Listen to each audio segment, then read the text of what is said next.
এজন্য নামাজ নামাজ, এই নামাজ যাতে মিস হয়ে না যায়। সব মিস হতে পারে, নামাজ মিস হতে পারে না।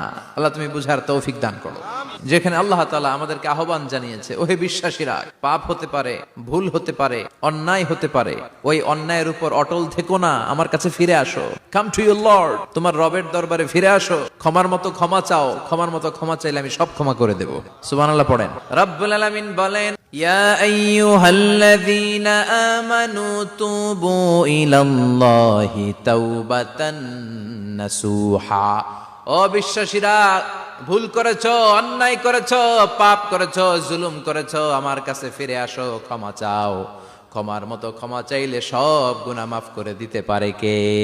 পাপ নাই, গুনাহ করি নাই, এরকম কেউ আছি? কথা বলেন, কত পাপ করছি কোনো হিসাব আছে? পৃথিবীর কেউ না জানলেও জানে কে? পৃথিবী না জানুক আমি তো জানি, আমি কি পাপ করেছি হায়।